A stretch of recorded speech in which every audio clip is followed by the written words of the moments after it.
In an alternate timeline, an alliance of nations based around the ideals of democracy and capitalism were pitted against the United Soviet Socialist Republics in a Cold War that was destined to turn hot. Both factions poured resources into the development of new weapon systems with which to fight their inevitable war. However, the Allies and Soviets, being so focused on each other, had ignored the third growing power in the Pacific, the Empire of the Rising Sun. Unbeknownst to the Allies and Soviets, the Empire had highly advanced technology, partly thanks to their ability to steal blueprints from their adversaries, enabling the Empire to reverse engineer these systems for its own use. While most among the Empire's shogunate were proud of their technologically advanced military, there were some who had concerns. One paramilitary R&D firm, called the Shiro Sanitarium, believed such dependence on high technology could be a weakness, and thus sought alternatives regarding the Empire's technology and military affairs. One alternative was discovered, in the form of a young girl who had become well known among her compatriots and enemies as Yuriko Omega. My name is Yuriko. Most of what we know about Yuriko was discovered after the Third World War, and even then, many aspects of her life remain missing or classified. The Allies, being the victors of the war, gathered as much intel as they could on the Empire's enigmatic commando, and at one point, even held her prisoner. KRLT News 3 attained some of this information, putting together a special report which was delivered by Brenda Snow. Of particular note in this report were Yuriko's origins. By now, you may have heard the stories of Yuriko Omega, the mysterious Japanese girl with the terrifying psionic powers. During the war, Allied soldiers claimed that she decimated entire combat battalions using only her mind. Who is this young girl? Where did she come from? And how did she develop these fearsome and fantastic abilities? Yuriko's history is somewhat murky. Some sources say that her real name is Yuriko Matsui, and that Omega is simply a code name used by the military. According to these same sources, she was born in the small coastal town of Tanabe and exhibited paranormal powers from the time she was very young. There are indications that she was scorned by her schoolmates because of her unique abilities. When the government learned of these talents, she was taken away to the Shiro Psychic Research Center run by this man, Dr. Shinji Shimada. He's widely known for his advances in the area of psionic research. What did the scientists at the Shiro Research Center do to this confused, lonely little girl? We may never know exactly, but whatever it was, she was never the same again. Not presented in this report was that Yuriko would become one of many human test subjects, instituted in what was called the Omega Program. The Omega Program was an extremely ambitious project intended to augment the Empire of the Rising Sun's armed forces. The program's managing director was Dr. Shinji Shimada. Dr. Shimada earned a PhD from Tokyo's most prestigious science institute, after his groundbreaking, though controversial, thesis on latent psionics and the next stage of human evolution. The Shiro Psychic Research Center acquired test subjects from all over the Empire, including orphanages, sanitariums, or wherever the unwanted gathered. Yuriko became one of these subjects, and was subjected to many dehumanizing experiments, though the results spoke for themselves. She was trained to hone her psionic powers, learning unique abilities that an average human was incapable of. Because of this, the scientists at the research center would keep Yuriko isolated, and perhaps even go as far as to wipe her memory, so that she wouldn't remember some of her more potent powers, at least not until they wanted her to. Yuriko wasn't the only strong psionic individual at the research center.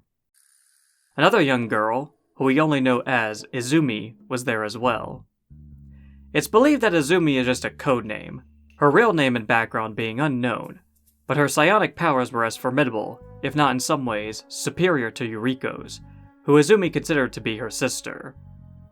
I believe that in this context, the term sister isn't being used in the biological sense, but instead, that both were gifted with psionic powers, and had to endure the same harsh experiments at the research facility. According to gathered reports, there was an incident when Izumi psychically contacted Yuriko while she was asleep in her cell, encouraging her sister to break free and escape the facility. I am Izumi, your sister. You must listen to me. You can be more powerful than you can imagine, Yuriko. Use your powers and develop them, and more powers will come. Discover yourself. Find all the secret files. She's broken out of the cell! Yuriko awoke from her long slumber, one that was fraught with nightmares she knew to be real. In this agitated state, and coerced onward by Izumi, Yuriko broke from her cell and proceeded to escape the vast Imperial research facility. Many Imperial units would attempt to stop Yuriko, and they would all feel her psionic wrath. As Yuriko made her way through the facility, she would come across computer terminals that enabled her to unlock more of her psionic abilities that had been repressed by Dr. Shimada. I see you've been snooping in the computers. Clever girl, Yuriko. I am Dr. Shimada. You must not leave yet. It is too dangerous. At first, Yuriko utilized an already known ability called Psychokinetic Burst. Yuriko screams, sending a psionic wave out in all directions that instantly kills most infantry units in the vicinity. Yuriko quickly learned a second ability called Psychic Domination, allowing her to mind control up to 3 enemy infantry units. Once I mastered the Psychic Domination talent, everyone in this facility started being much nicer to me. Their minds are weak. You can lure them over to fight for you. Yes, now they will be your cover. Continuing her fight through the facility, Yuriko discovered another terminal, where she learned to create a psionic shield. This is test data from my psionic shield training. If they didn't expect I could reflect live ammunition back at them, they shouldn't have shot at me. When activated, Yuriko surrounds herself with a bubble that shields her from enemy projectiles, reflecting them back at her enemies, causing damage or death. Any injuries that Yuriko sustained in combat she would recover from by using trauma stations scattered throughout the halls of the facility. These stations were made up of 3 stasis tanks, each one containing a clone of Yuriko herself. She did not waste time pondering this phenomenon, as she was determined to complete her escape. To get through a barricade that Imperial forces set up to block her advance, Yuriko discovered another terminal, unlocking her psionic slam ability. They trained me to move heavy objects with my mind. There are dozens of accident reports blamed on my so-called psionic slam. You can slam enemies and objects. Tear this place apart. First I lift them, then I throw them. This ability proved highly effective against vehicle units, letting Yuriko lift them into the air before slamming them violently back on the ground, destroying the vehicle and anything else it slammed into. As she continued to make her way through the halls of the research center, Yuriko made sure to destroy elevators that would bring in reinforcements attempting to stop her. This included a vehicle elevator located in the center's vehicle bay. She discovered a couple more computer terminals that, while not teaching her any new abilities, enabled her to improve her already existing ones. Each time I learn about myself from one of these data terminals, I regain some of the power that my captors have been trying to suppress.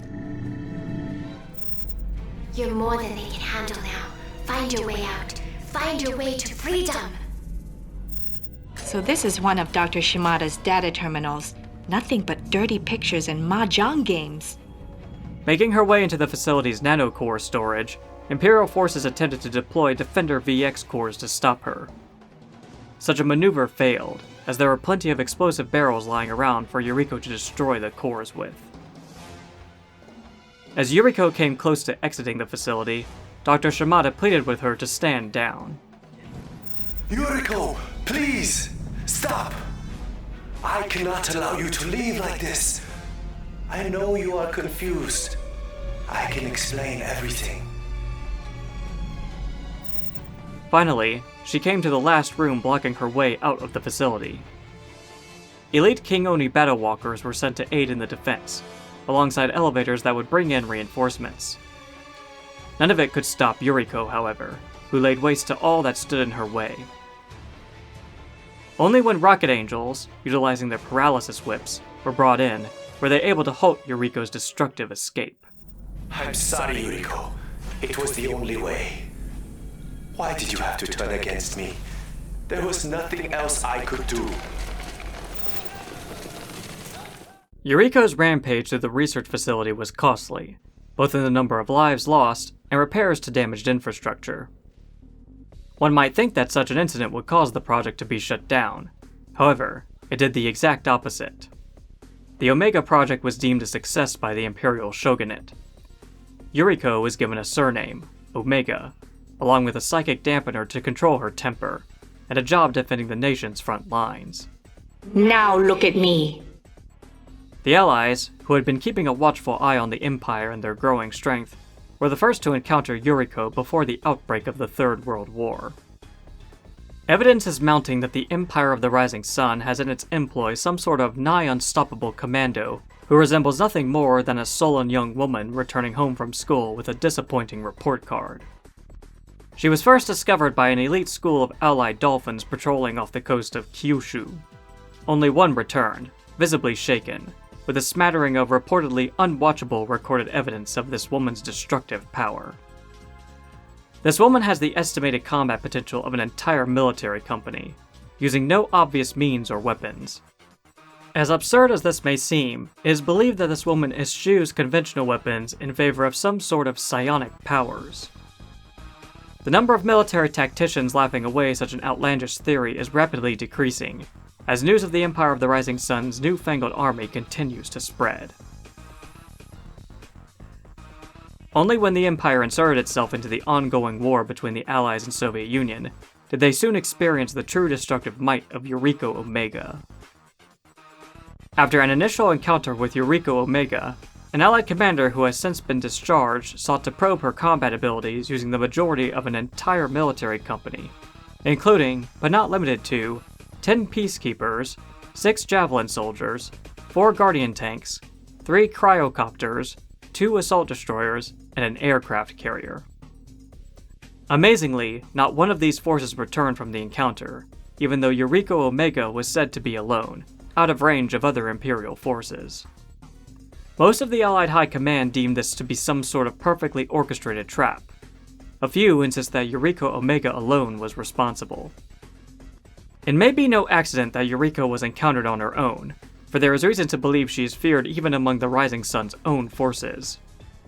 From a certain perspective, this is hardly a surprise, for one seemingly so young and yet so powerful as she must surely have experienced incredible psychological or even physical trauma during the course of her development. Make no mistake, however, any pity would almost certainly be lost on Yuriko Omega, who, or rather, which, is the closest this world has yet seen to a living weapon.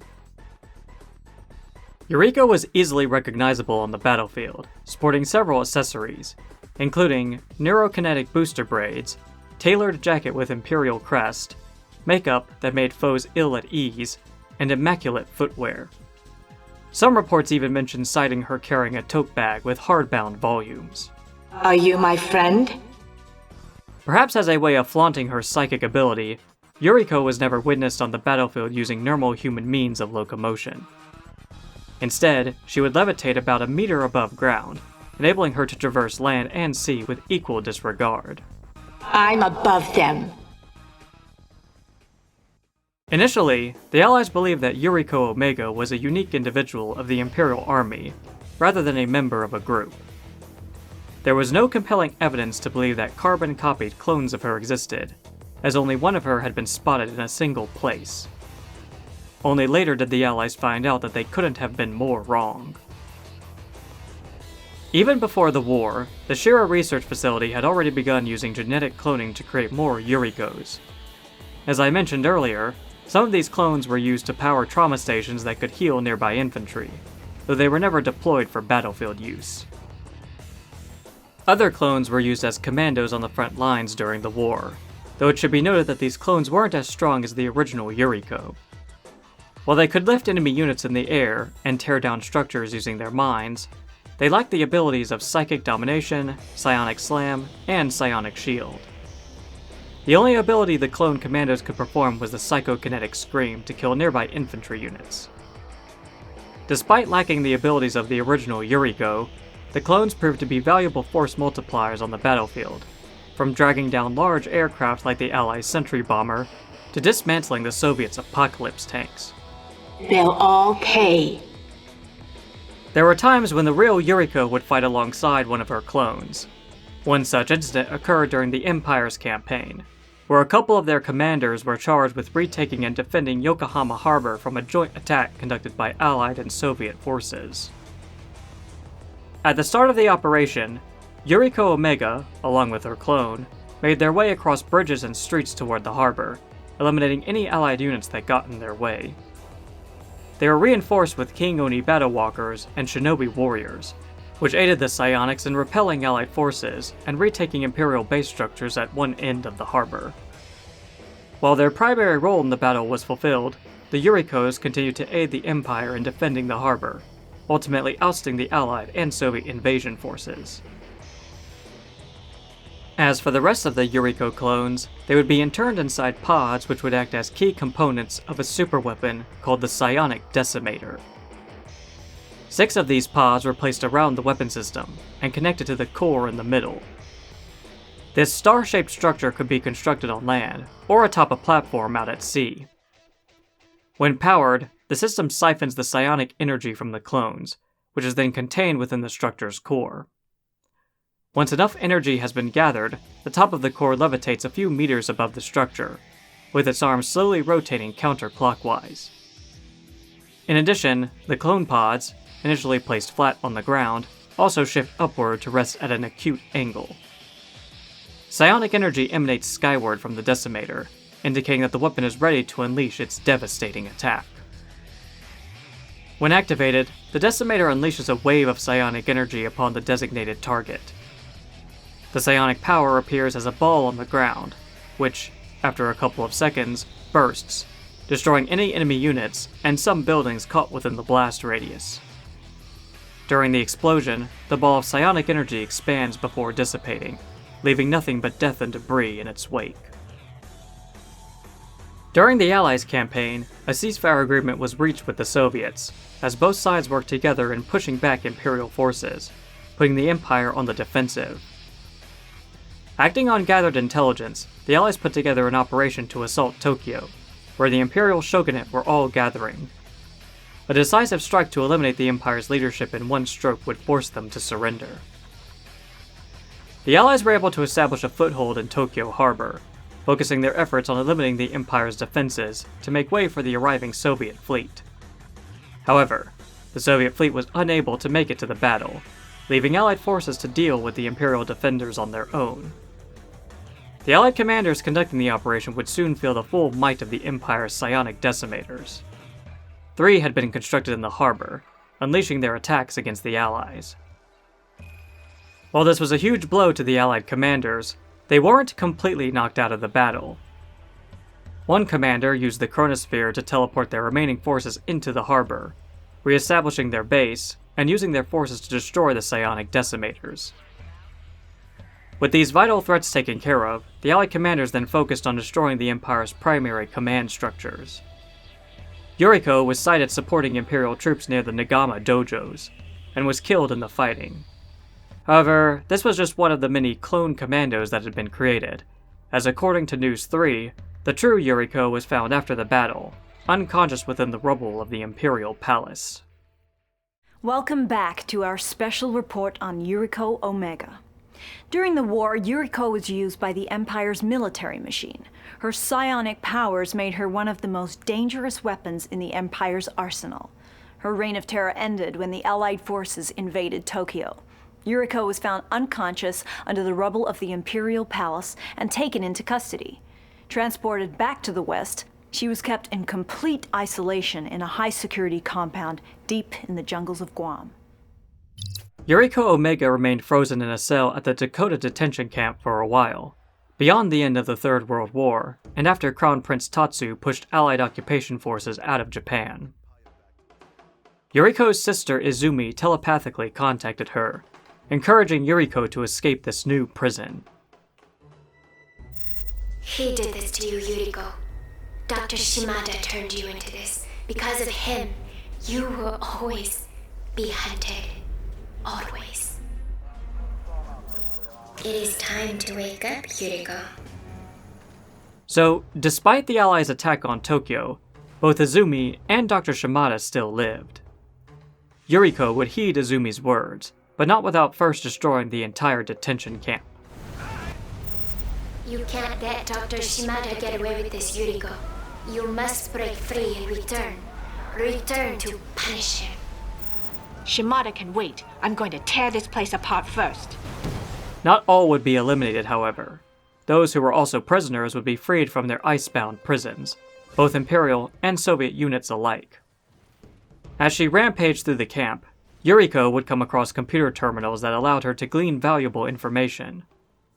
Some entries were related to the Soviet prisoners at the camp. A log of all the Soviet prisoners of war stationed here who surrendered after the Battle of Leningrad. How shameful. I should find all the secret files in this base. I might discover their weaknesses. That Desolator trooper, they haven't even figured out how to remove his suit without killing him. A couple others had to do with the Allies' attack on Tokyo during the war, and Crown Prince Tatsu. This is a list of the commanders responsible for the attack on Tokyo Harbor. They're being hailed as heroes. Allied propaganda demonizing the Crown Prince Tatsu. If not for the prince, I might never have been born, for better or worse. The rest of the terminals were all related to Future Tech, the private military contractor responsible for much of the Allies' weapon systems. More disturbingly, Yuriko discovered that the detention camp itself was largely run by Future Tech. This base recently received a huge shipment of cryo canisters from Future Tech. I guess it helps keep the prisoners on ice. Something about a new bombardment system called the Pacifier. Future Tech pitched it to the Allies as an alternative to their orbital defense network. Wait, so most of these guys are just Future Tech's hired guns? The Allies are just buying their military muscle now?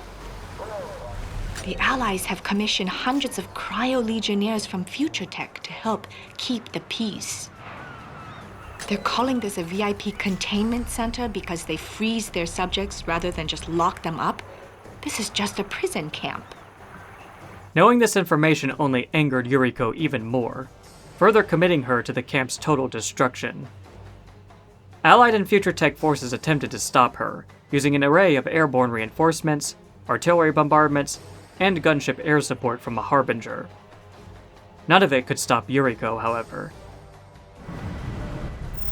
See? You are so powerful, Yuriko. So powerful that they cannot stop you. When she finished leveling the facility, she made her way to the harbor, then out across the ocean toward Japan. An Allied fleet composed of dolphins, riptides, assault destroyers, and 2 aircraft carriers attempted to stop her. They failed, with the ship's crews witnessing Yuriko's power firsthand as she lifted their 100,000-ton carriers out the water and tore them apart using only her mind. With the fleet out of the way, Yuriko could continue back to her homeland, where the Allies lost track of her. Yuriko, what Dr. Shimada did to you, he did the same to me. Help free me, Yuriko. Help me. I'm finished here. It's time I return to the Empire of the Rising Sun. I've got a score to settle. Allied military officials still refuse to comment on the disastrous events which followed Yuriko's detainment. We do know this, though. Yuriko Omega was nowhere to be found, and is now assumed to be on the run. Where could she go? If the military knows, they aren't saying. One thing is certain, however. Sometime, somewhere, she will reveal herself. And when she does, hundreds, thousands, possibly millions, will be in very grave danger. So, do they think she's trying to get back to Japan? No one knows, Ted. Since her escape, there's been no sign of her whatsoever. Well, thank you for that, Brenda. Fascinating. When Yuriko made it back to Tokyo, she rediscovered the Shiro Psychic Research Facility, rebuilt and renovated since her first attempted escape. Yuriko never wanted to see this place again, though she had no choice but to return, assuring herself that this would be the last time. This was never her home, nor would it be her sister's. Smashing through the facility's roof, Yuriko found herself surrounded by Imperial guards. After slaying these soldiers, Yuriko was contacted by Izumi, telling her she needed to find an elevator that would lead down to Dr. Shimada's lab, where she was being held. Yuriko, locate the elevator down to Shimada's private lab. The layout of the facility had changed since Yuriko's initial escape attempt, the Empire having spent billions of yen to repair it, according to a nearby computer console. Looks like an old invoice concerning the damage I caused the last time I was here. So many billions of yen. But still, they dared to rebuild this place. Yuriko first made her way to the detention and duplication quadrant. While en route, she noticed extra defenses had been set up in her absence, including Defender VX turrets and psychic inhibitors, the latter of which prevented Yuriko from using her powers while she was within their effective radius. This included freeing those troops who were under Yuriko's mind control. Luckily, she could still use her standard psionic attack. Still, it was imperative for Yuriko to destroy these inhibitors, as she needed all her available powers to find Izumi and defeat Shimada. As she made her way through the halls of the quadrant, Yuriko came across two cells. The first had a computer terminal detailing Izumi's report card. Izumi's old report cards. Survivability A+ average, focus B+ average, discipline A- average, power S average. The second had a young girl that reminded Yuriko of herself. This girl was quickly killed by a bunch of Imperials waiting inside sudden transports, suggesting this ambush was pre-planned against Yuriko. After easily surviving the ambush, Yuriko reached the end of the hall, where she destroyed a vehicle elevator. Behind this elevator was a room with 4 steel Ronin guarding a computer terminal. This is a laundry list. Literally, what do these people need with 2,000 plaid skirts?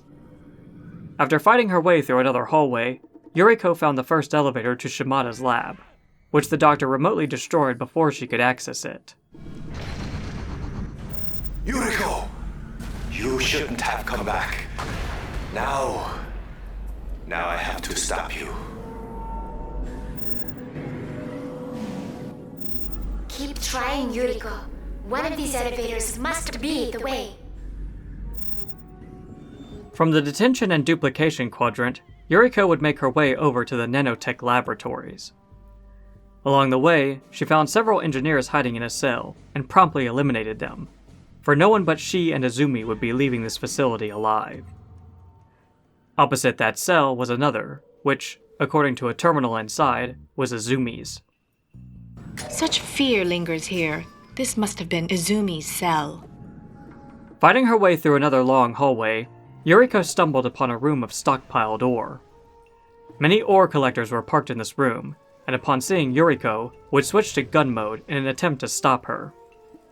Using her powers, along with several explosive barrels in the room, Yuriko destroyed these collectors and accessed a nearby terminal before moving on. A whole bunch of military-grade gear from this place went missing in the Sakhalin Islands. Someone's gonna be in trouble. Making her way to the southwest of the facility, Yuriko found the next elevator to Shimada's lab, which was again remotely destroyed by the doctor. Why are you doing this? I stopped Izumi, and I'll stop you too. Do you really think anyone will let you go? Don't give up. You are almost there. He did it again. There must be another elevator. Continuing southwest, Yuriko came across a garage housing a vehicle elevator, guarded by several armored units of tsunami tanks and King Onis. After destroying these obstacles, she found a large room with a couple of trauma stations and a computer terminal. This must be the trauma center. I bet I can fill it with bodies. After accessing the terminal, Yuriko was ambushed by a bunch of shinobi, keeping her promise by filling the room with their lifeless bodies. Now making her way northeast, Yuriko found a storage room full of containers, explosive barrels, and a trauma station in the middle. This was another ambush site, with Imperial troops exiting sudden transports near the trauma station. After eliminating these foes, Yuriko saw a nearby computer console and accessed its files. It seems they've invested in psychic inhibitors this time around to try and dampen my psionic talents. We'll see how that goes for them. Yuriko fought her way back to the central point of the facility, where she had made her break-in. She encountered rocket angels guarding the area, which were substantial threats due to their paralysis whips and fast-firing rockets. After eliminating them, plus a group of shinobi, she made her way to the Oni testing and coronation chambers. Unsurprisingly, the primary foe Yuriko faced in this quadrant were the Empire's King Oni battle walkers. Their charge attacks were particularly annoying, for even though Yuriko would block them with her psionic powers, the force would still knock her to the ground. This quadrant also acted as the facility's cloning area, as Yuriko observed many pods carrying clones of herself moving by on elevated rails near the ceiling. She also saw that some pods were set into the walls of the quadrant's support pillars. Fighting her way through, Yuriko destroyed a vehicle elevator on the southwest side of the quadrant. In the southeast, she found another elevator to Shimada's lab, but again, it was destroyed by the doctor before she could access it. You've left me no choice, my sweet child. I have to destroy you to prevent any more harm. Yuriko, you are so close now. Shimada, this is getting tiresome. He won't seal himself in. Seek out the last elevator. In the northeast of the quadrant was a hallway with 2 computer terminals guarded by a couple of Defender VX turrets and King Onis. With these threats eliminated, Yuriko could access the computer's files. This must be where they do the cloning. There could be hundreds of me. A list of donors to this facility and an invitation to some sort of banquet. Now, how come I didn't get an invitation? The last elevator was located in the Security and Administration Center, northeast of Yuriko's infiltration point. Balloon bombs were dropped in from the hole in the ceiling, though none affected Yuriko.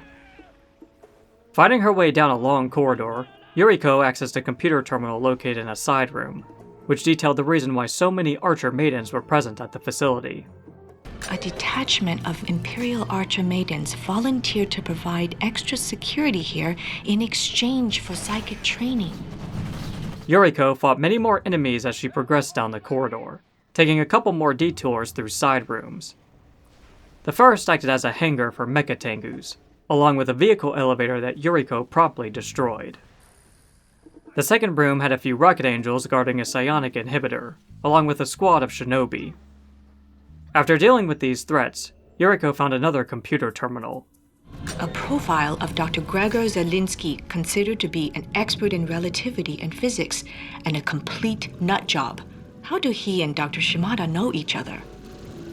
Through the last stretch of the corridor, Yuriko discovered a final computer terminal. They seem surprised by how resistant I've become to physical harm and to physical pain. Apparently, they've taken quite an interest in trying to find my breaking point. At the end of the corridor was the last elevator to Shimada's lab, which the doctor didn't destroy as he did not wish to trap himself there. After arriving in the lab, Yuriko now found herself face to face with Shimada, who stood next to an imprisoned Izumi. You have no idea what you've done. I created both of you. You're one and the same. You both crave power. When I am gone, there will be no one to protect you anymore. Shimada had surrounded himself with his elite guard, which included a gigafortress.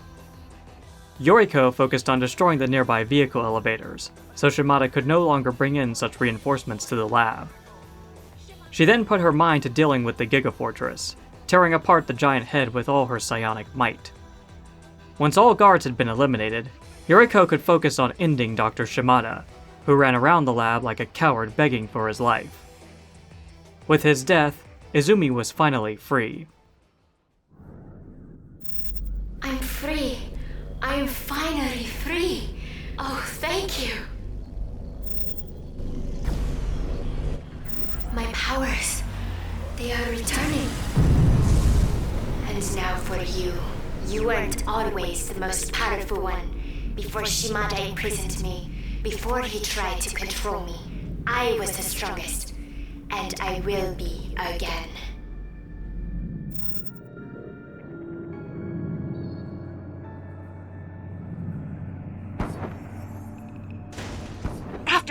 done for you? Yuriko was completely caught off guard by this betrayal, but her surprise quickly turned to anger as she fought against Izumi and her mind-controlled shinobi warriors. Izumi had destroyed the nearby trauma stations, which aided Yuriko in defeating Shimada's guards, making this a true final battle to the death.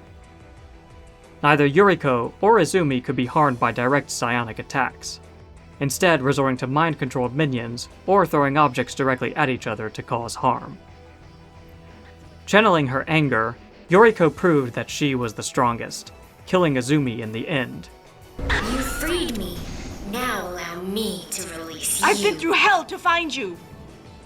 The timing was perfect, as thanks to the damage Yuriko had wrought, the research facility began to crumble all around her.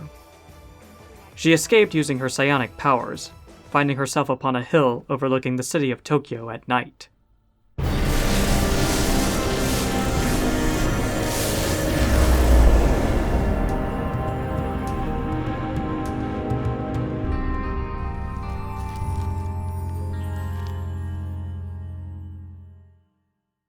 One would think that the destruction of the Shiro Psychic Research Facility would enlighten the Empire to the dangers of trying to control and use psionically gifted humans as living weapons. A short time later, however, the military technology firm Future Tech discovered a highly classified research facility located on a floating fortress in the middle of the Indian Ocean. The Empire was using this facility to explore ways to augment its insignificant fighting population through the use of genetic cloning. This discovery proved that the Empire never truly learned its lesson after the Shiro incident. Instead of reporting such an important discovery to the Allies, Future Tech saw an opportunity to collect research data from the facility itself. To do so, they sent a recently hired unnamed commander to the site, which was being defended by Imperial Commander Takara Sato. Thanks to having captured one of the cloning stations upon arrival at the site, the Future Tech commander could deploy an arbitrary number of commando units, based on the arsenal of their chosen faction. The bad news was that Takara would respond in kind, deploying her own Yuriko clones against the intruder. Being well versed in which units and tactics were best used to counter Yuriko commandos, the Future Tech commander was able to destroy each of Takara's 3 bases on the floating fortress, while defending his own. With the last base destroyed, Takara was defeated, securing the research facility. Future Tech gathered as much data as they could. This data was then used to develop their own Yuriko Omega commando units, which their commander could make use of as part of the company's Imperial arsenal. To this day, the fate of the original Yuriko Omega remains a mystery. Perhaps she left Japan in search of a new life for herself outside the Empire, possibly seeking other psionically gifted individuals. Or she may have hidden herself among the Japanese populace. Either way, it is perhaps best that she be left alone, for if angered, a psionic of her power level could wreak untold devastation to any and everyone unfortunate enough to be caught in her path of destruction.